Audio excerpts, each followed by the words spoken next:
Bonjour, voici le tirage quotidien sur le dimanche 26 juin. Alors la Lune passe en Gémeaux et elle continue d'activer nos émotions parce qu'elle va faire une conjonction avec Vénus cette fois. Et oui, c'est Vénus qui est en Gémeaux. Donc j'en ai parlé assez longuement hier. On avait une conjonction avec Uranus, donc ça rendait difficile de savoir quelle pouvait être la surprise émotionnelle, qu'est-ce qui pouvait, ou le facteur de surprise qui déclenchait une émotion. C'est un transit qui était plus hasardeux avec Uranus. Demain, la Lune en Gémeaux en conjonction avec Vénus. Alors c'est pas les Gémeaux, c'est pas le signe où ces deux planètes, on va dire, sont le plus à l'aise, mais elles sont. On va revenir à ce que je disais hier. La Lune, c'est nos émotions et le Vénus, ce sont nos sentiments. Donc forcément, ici, il y a une hiérarchisation qui va se faire. Peut-être que le chaos émotionnel de la veille, puisqu'on avait un carré, on avait la conjonction avec Uranus, on avait un carré avec Saturne, Neptune Neptune était trigone, enfin Pluton mettait son grain de sel, donc on pouvait avoir des hauts et des bas, on pouvait avoir les montagnes russes dont je vous ai parlé hier. Euh, Demain, c'est une atmosphère qui est beaucoup plus stable, on reprend ses esprits. La Lune, on peut la voir ainsi, c'est l'enfant qui va faire un câlin à sa mère, ou en tout cas la figure maternelle de référence, comme on dit maintenant. Donc c'est l'enfant qui se tourne vers la personne qui le rassure le plus, comme je préfère le dire.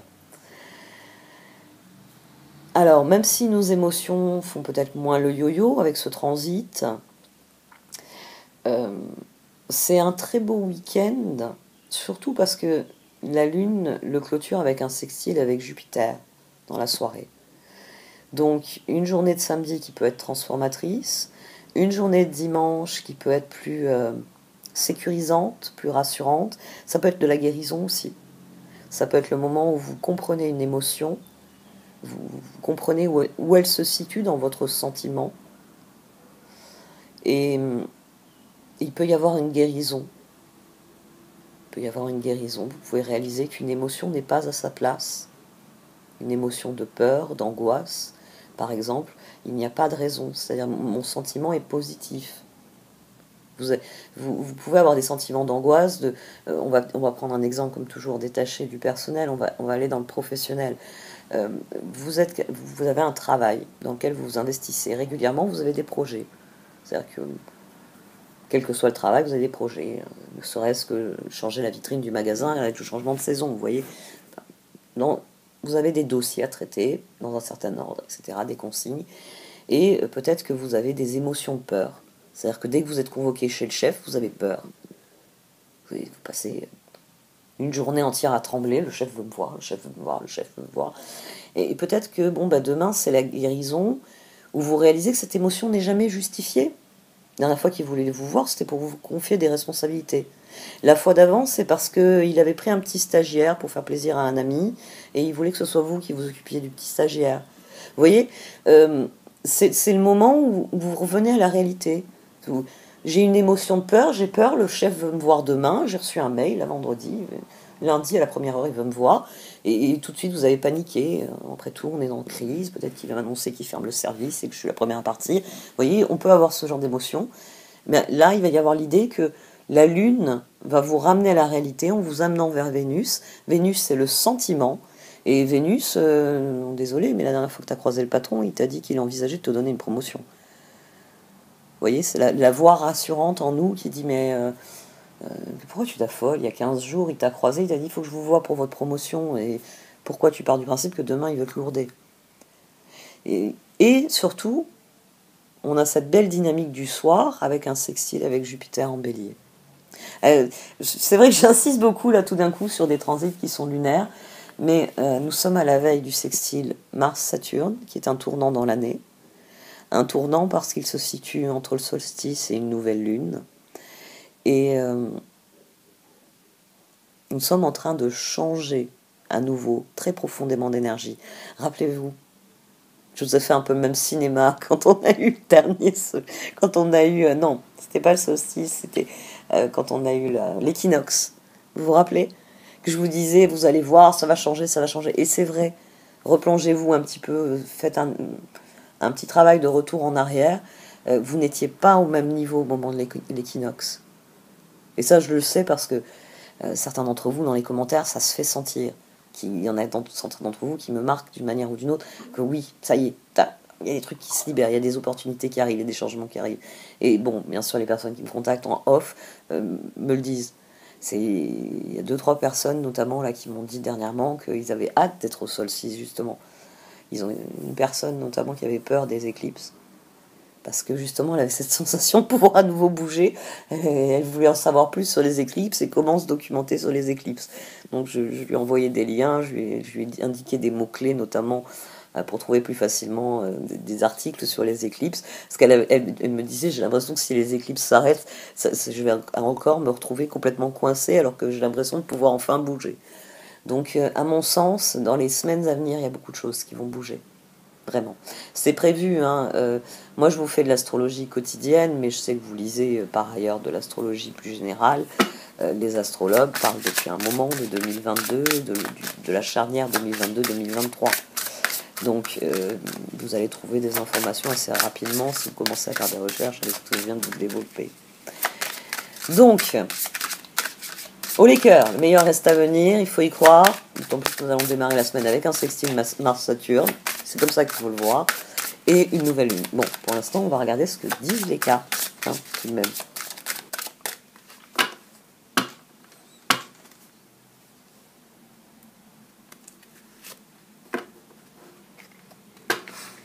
Honnêteté et regret. Il va falloir faire face à, honnêtement, à certaines choses. Tiens, rigolo.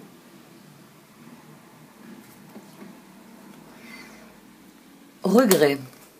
Il n'y a rien de plus triste que de se souvenir d'un moment de notre vie avec regret, en se demandant ce que nous aurions pu faire et que nous n'avons pas fait. Lancez-vous. Parfois, il est préférable d'essayer et d'échouer que de ne pas essayer du tout. Tout n'est pas perdu, vous avez encore le temps de retourner la situation à votre avantage. Abandonnez la peur et l'appréhension pour suivre votre cœur. Honnêteté.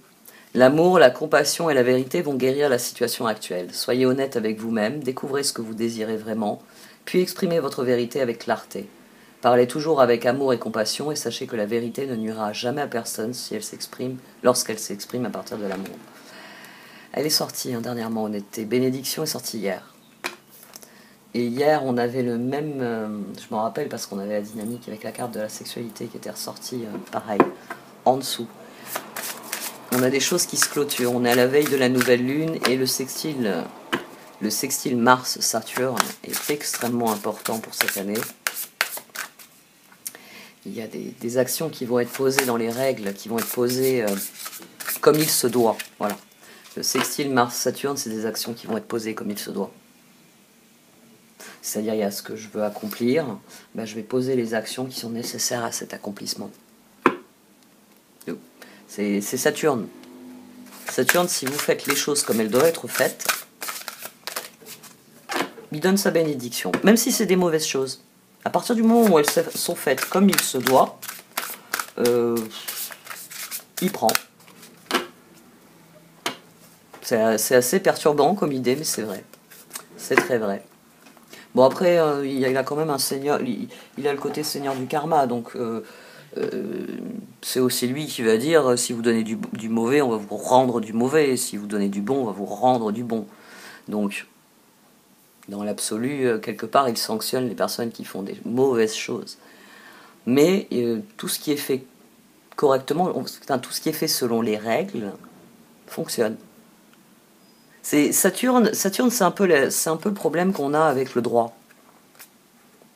Le problème du droit. C'est-à-dire que la loi a établi le droit français ou le droit international, le droit des pays, enfin, tout ce qui est législation, toutes les lois. Au départ, les premières lois sont morales. Donc normalement, la loi sanctionne ce qui est immoral. Mais non, en fait non. Il y a des choses qui sont immorales mais que vous avez le droit de faire. Parce que la loi estime que oui, c'est immoral, mais si c'est fait selon certaines règles, c'est acceptable. Voilà. C'est là que se trouve la frontière.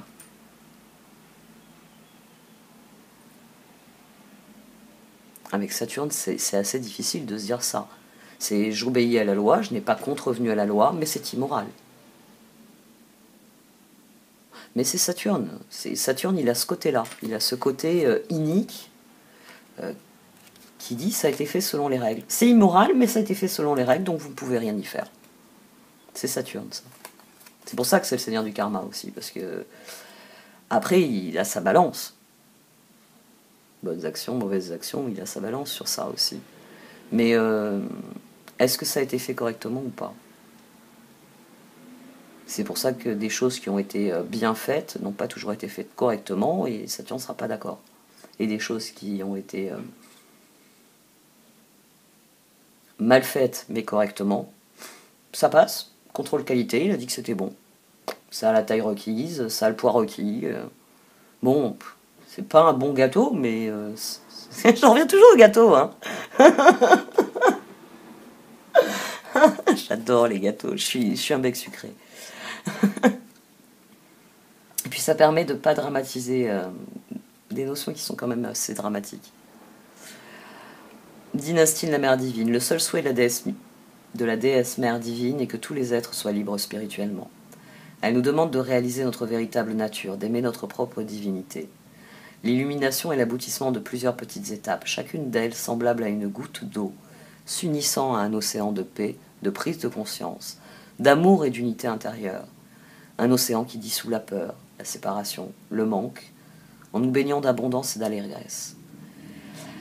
Vous portez en vous la torche de l'illumination, chère âme, faites-la briller tous les jours. C'est pour ça qu'il faut vous lancer. Vos regrets, ça ne doit pas être un boulet qui vous empêche d'avancer.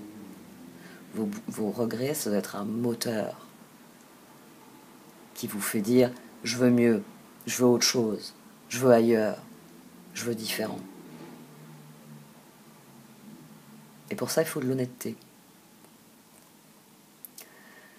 Vénérée Kuan Yin, Tara Verte, Mazou, déesse de la Grande Mère Divine, s'il vous plaît, aidez-moi à vivre l'illumination chaque jour, à rencontrer mon être véritable et à vivre dans la beauté et la joie avec la paix au cœur. Merci pour votre aide, Om Shanti. Je ressens maintenant votre sérénité en moi. Puissent tous les êtres trouver aussi une telle paix. Om Mani Padme Hum. Mon pauvre livre. Ce qui est embêtant avec celui-là, c'est qu'il faudrait que je rachète un jeu complet pour avoir un livre qui soit pas en état. Aïe aïe aïe. Mais je maltraite les livres. Je suis constamment en train de corner des pages et écrire dessus. Je suis criminel. Ça me faisait beaucoup rire ça quand j'étais adolescent.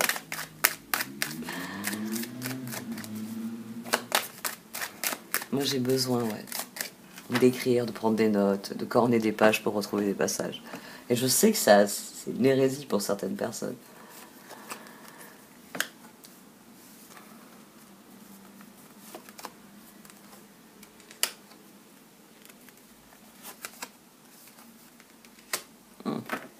Bon, ils sont là les regrets. Ouais. Bon, le dimanche c'est toujours une journée où on est appelé à croiser les autres normalement. On se rassemble, on se réunit. Roi de bâton, 6 de coupe, 9 d'épée, on a les amants au dos. Vous allez sans doute voir le vrai visage de certaines personnes. C'est-à-dire que vous allez... 9 d'épée, vous allez réaliser que certaines personnes... les amants. Ici, oui, vous voyez le vrai visage de certaines personnes. Vos peurs se révèlent vraies. C'est-à-dire que vous aviez peur du comportement, de l'attitude, des décisions de quelqu'un. Et là, ça s'avère vrai. Oh.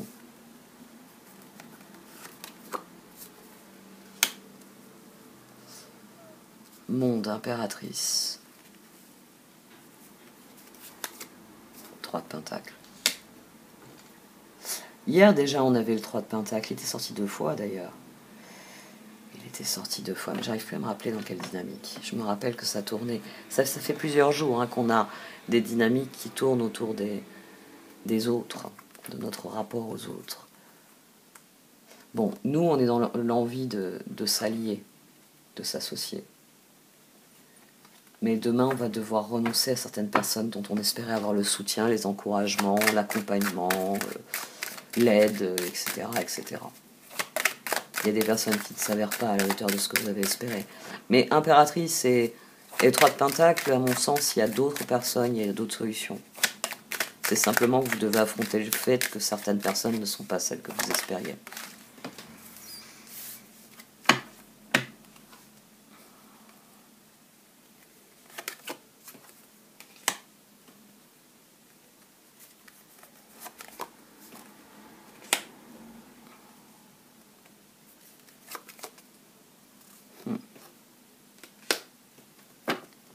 On a quoi? On a à nouveau les amants.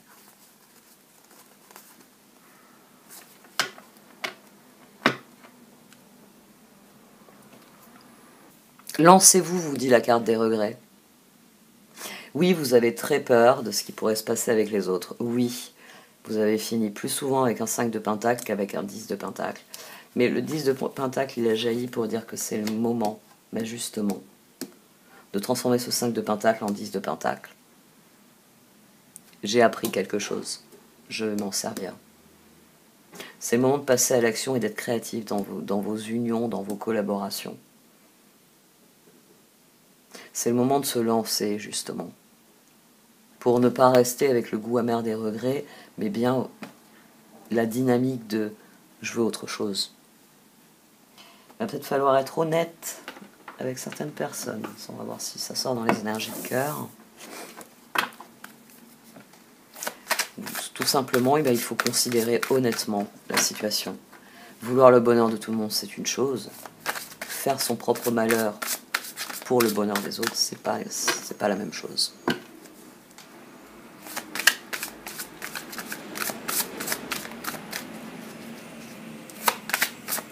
C'est la phrase de Gandhi.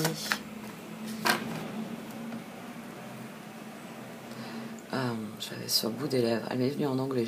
Elle m'est venue immédiatement. Et le camion là qui est passé, qui m'énerve. C'est ça d'être à un angle. Et puis, on a le bruit qui nous entoure. Qu'il n'y a pas assez pour l'avidité de tous. C'est ça, c'est la phrase de Gandhi à laquelle ça fait penser. Il n'y a pas assez pour l'avidité de tous. Et finalement, c'est ça qui ressort.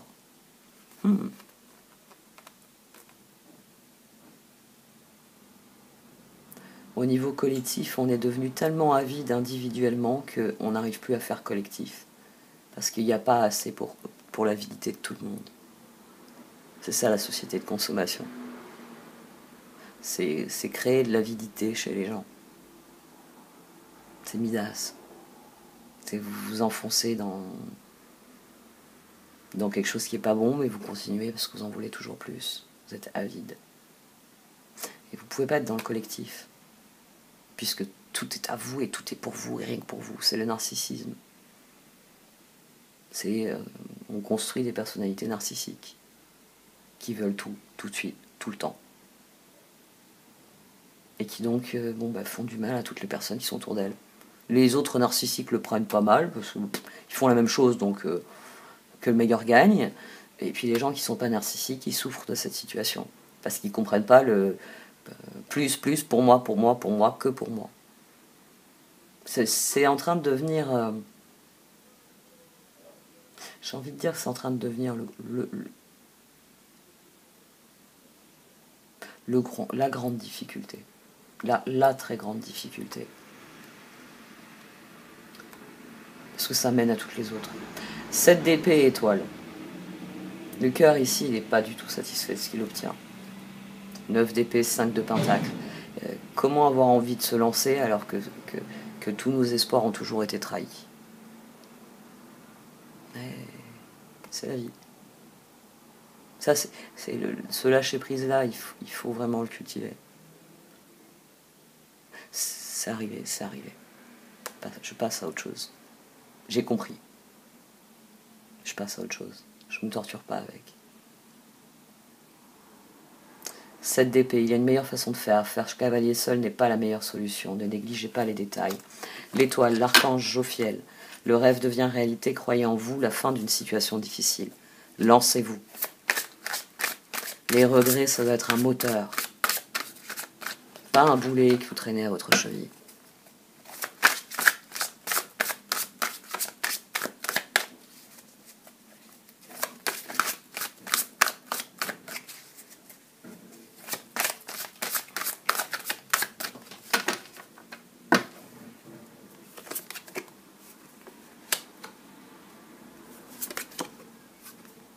Le roi de bâton qui ressort sur le 6 de coupe et la papesse. Et le 8 de coupe. Oh. Abandonnez vos attentes. Le moment est venu de faire de nouveaux projets. On a le chevalier de bâton au dos. 5 de pentacle, roue les amants. Le moment est venu de faire de nouveaux projets. Alors oui, il y a des personnes qui vont montrer leur vrai visage, qui vont vous décevoir. Mais il va falloir lâcher prise. Parce que le moment n'est pas venu de cultiver et d'engrosser, de créer de nouveaux regrets. Le moment est venu de tourner le dos aux regrets.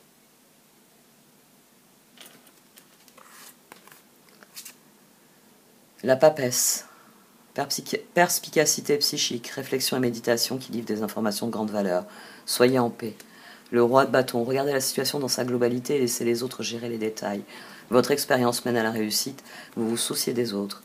Le 8 de coupe, le meilleur vous attend, faites ce que vous savez être bon pour vous. Une quête spirituelle. Et le chevalier de bâton, il est temps d'agir. Vous vous passionnez pour une cause, vous savez instinctivement ce qu'il faut faire.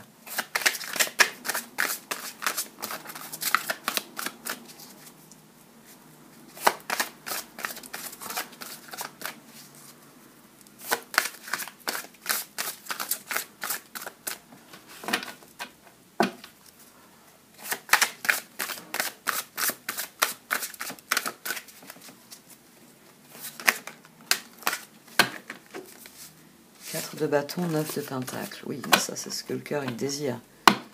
S'épanouir dans une atmosphère harmonieuse. Comment il l'obtient? C'est ça la question.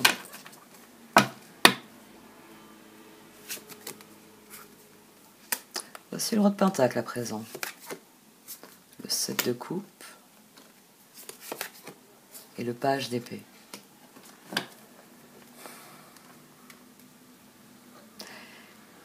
Il va falloir lâcher prise sur les relations qui ne vous donnent pas satisfaction, sur les collaborations plus exactement qui ne vous donnent pas satisfaction. On a le 6 de coupe au dos. La force, je coupe le pape. Oui. Roi de pentacle. 7 de coupe, page d'épée. C'est ce qu'on a au-dessus. Il faut prendre acte du fait que... je continue avec mon éternelle allégorie de l'auberge de la vie. Vous espériez que certains doigts allaient se lever quand vous avez dit « Qui vient avec moi ?» Non. Mais il y en a d'autres qui se sont levés. Il y a d'autres personnes qui sont intéressées par ce que vous proposez. Il faut partir à la recherche de ça. Il faut lâcher prise là sur ceux qui n'ont pas envie de vous donner ce que vous voulez, enfin qui n'ont pas envie de vous accompagner en tout cas. Parce qu'ici c'est peut-être tout simplement ça, ils n'ont pas envie de vous accompagner. Roi de pentacle, vos projets se déroulent comme il se doit, succès professionnel et financier, utilisez ces ressources à bon escient. 7 de coupe, il est temps de prendre une décision, identifiez clairement ce que vous voulez puis agissez, besoin de se purifier. Et le page d'épée, un nouveau défi vous attend, vous avez tout pour réussir, étudiez soigneusement tout contrat ou document. Le 6 de coupe, laissez ressurgir l'enfant qui est en vous, nouveaux amis ou relations anciennes retrouvées, enfant ou enfance.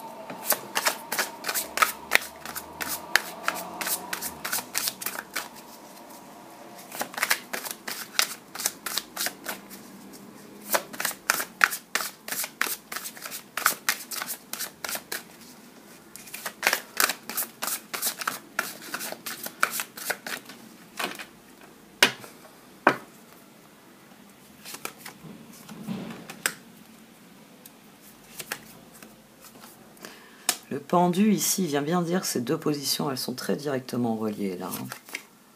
Oh! Pendu, fou, magicien. Et au dos, on a la justice. La justice, les amants. Il va falloir avoir l'honnêteté de voir les choses pour ce qu'elles sont. Ça suffit de rester immobile parce que... À chaque fois, vous reposez la question cruciale, qui est avec moi, qui m'accompagne? Et ce que je veux, il lève pas le doigt. Et vous ne vous préoccupez pas de ceux qui lèvent le doigt. Il va falloir changer votre réflexion ici. Il va falloir lâcher prise sur la vieille conception des choses et commencer à construire sur de nouvelles choses, sur de nouvelles bases. En d'autres mots, lancez-vous. Faites face à la situation mais connectez et lancez-vous. La justice. Battez-vous pour la justice et l'égalité. Jugement en votre faveur, n'abandonnez pas. Un angle nouveau, le pendu, l'archange Samuel. Une meilleure façon de faire, le temps de la réflexion, osez être différent. La confiance en soi, l'archange Métatron, le fou. Croyez en vous, écoutez votre cœur, faites ce qui vous procure de la joie. Et le magicien. Dites ce que vous attendez de la vie, comme par magie ce que vous souhaitez apparaît, des débuts couronnés de succès.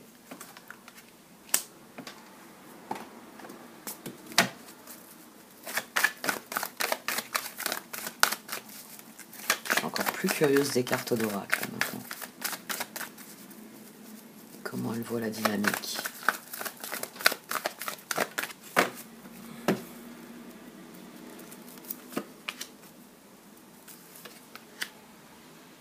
Ouais. Donc il va falloir regarder la situation avec honnêteté. Prendre le temps, suivre le courant c'est une chose, être concentré sur ce qu'on fait c'est une chose, mais il faut réévaluer le chemin parcouru, le chemin restant à parcourir et les méthodes employées, les objectifs à atteindre.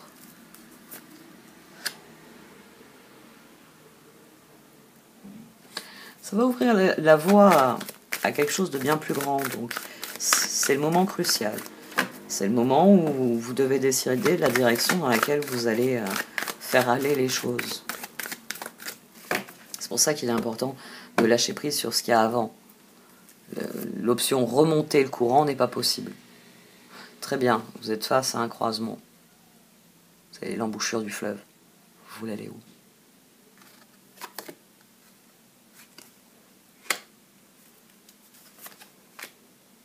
où? Plus vous vous alignerez avec votre environnement, plus vous vous alignerez avec vos décisions d'abord et avec votre environnement ensuite, et plus les heureux hasards, les heureuses évolutions, les heureuses synchronicités, tous les coups de chance auxquels vous pouvez prétendre vont se produire. Mais encore faut-il que vous soyez sur le bon chemin, comme je vous le dis souvent. Il faut que vous soyez au bon endroit, au bon moment, avec la bonne personne. Si à l'heure actuelle, vous n'êtes pas avec la bonne personne, ça n'arrivera pas. Si vous n'êtes pas au bon endroit, vous êtes avec la bonne personne, mais vous n'êtes pas au bon endroit, et ça c'est invivable parce que vous n'êtes pas au bon endroit, il faut changer d'endroit, et ainsi de suite. Il va falloir avoir l'honnêteté de voir qu'est-ce qui ne fonctionne pas très précisément. On a admis des réalités, mais ça a mené de nouvelles questions. Oui, c'est la suite du chemin, vous aurez les réponses plus tard. Là, vous venez d'avoir des réponses, il va falloir vous en contenter. Parce que c'est ça la difficulté, c'est que vous avez conscience d'être à un croisement, vous avez compris un certain nombre de choses, vous avez plus conscience de ce que vous voulez, mais vous avez du mal à ajuster les décisions en fonction de ça, parce que ça suscite de nouvelles questions.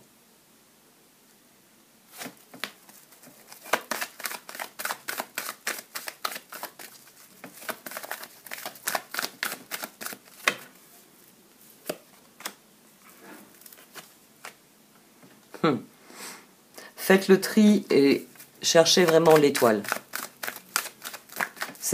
Là, j'en reviens avec ça, j'en reviens à Mars sextile Saturne, à la veille d'une nouvelle lune.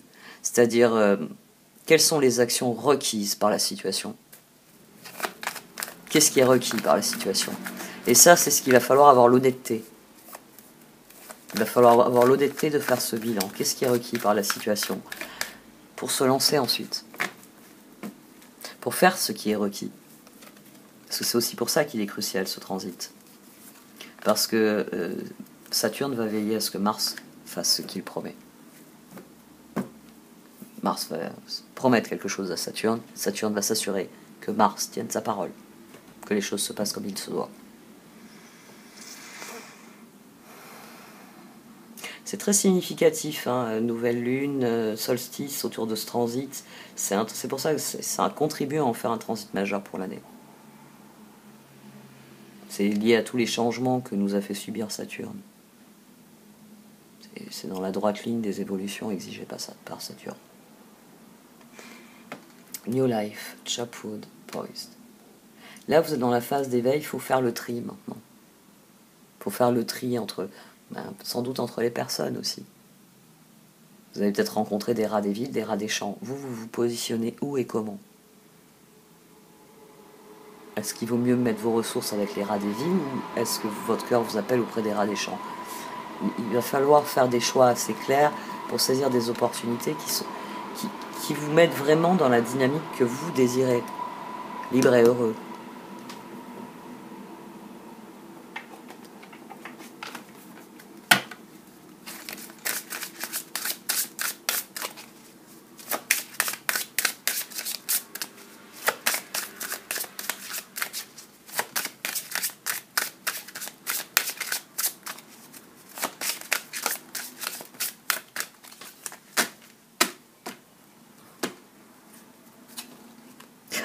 Jouez et joie.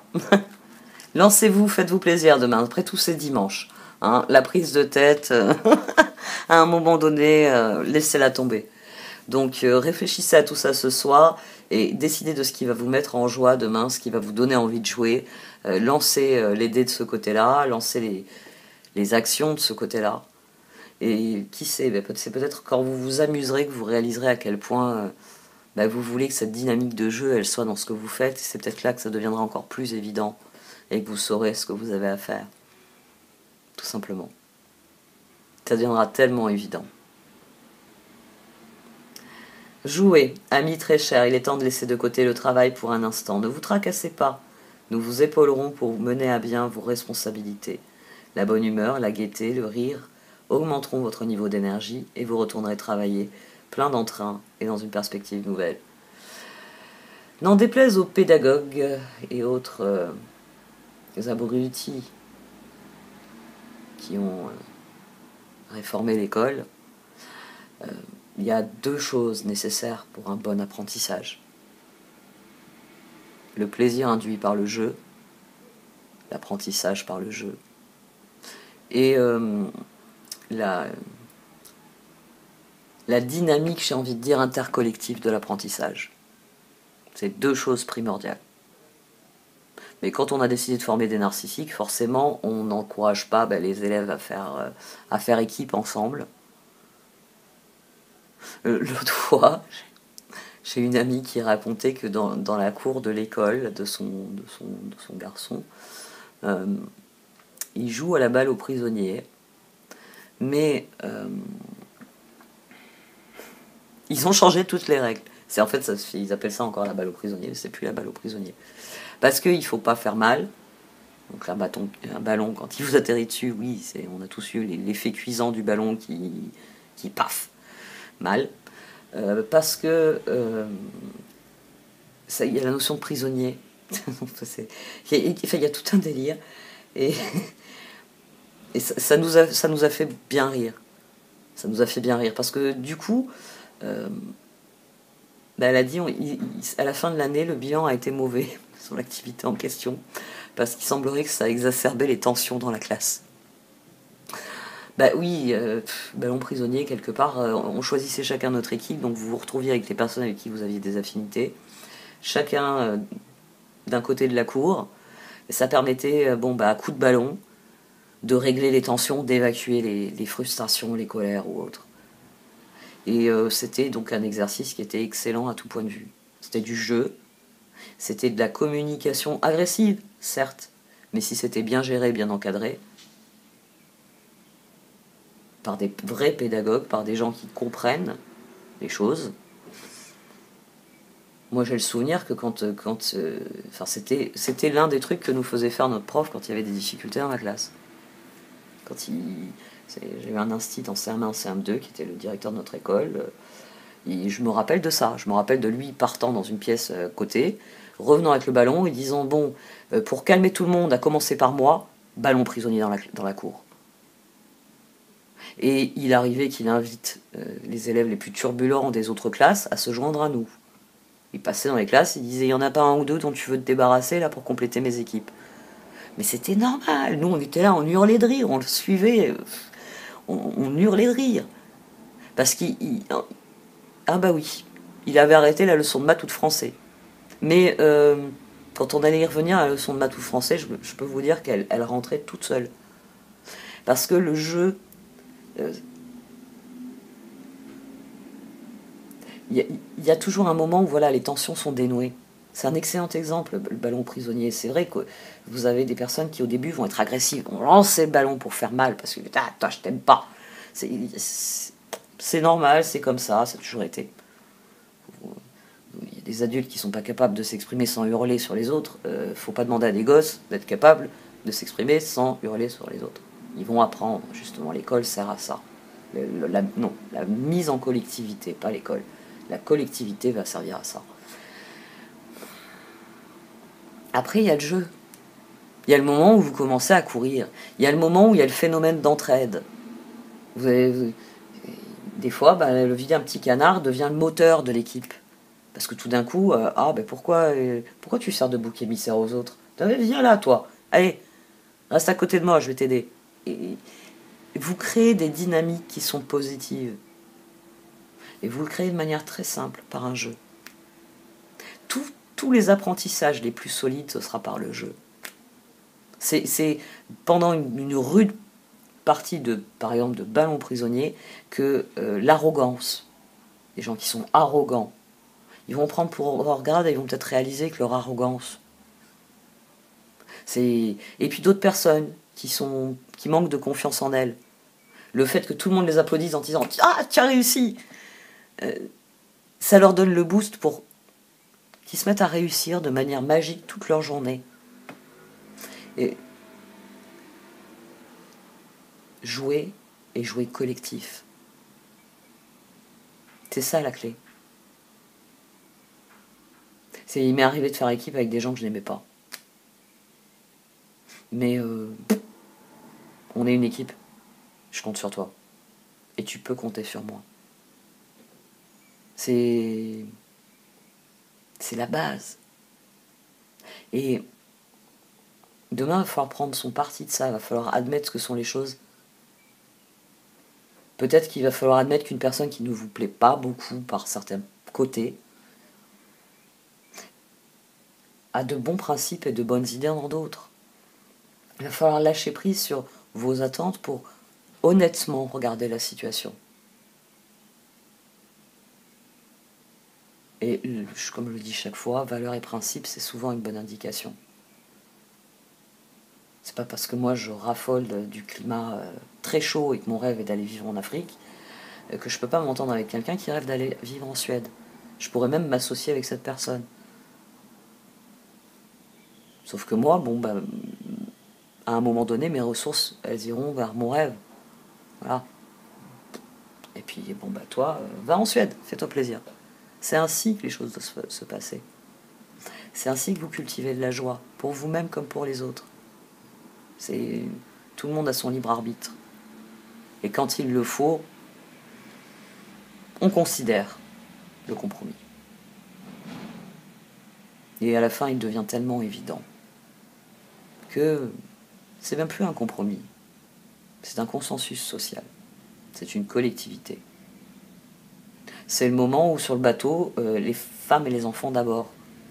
Et les hommes, riches ou pauvres, marins ou milliardaires qui a affrété le bateau, on met les femmes et les enfants dans les chaloupes.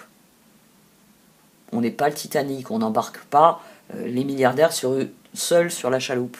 C'est fini cette époque-là. C'est plus acceptable cette époque-là. Ça l'a jamais été, tout simplement. Attention, je vais vous chanter à l'international. Comme je dis toujours, tout le monde n'a pas eu la chance d'avoir des ancêtres communistes. Oui, j'en suis très fier. Très très fier.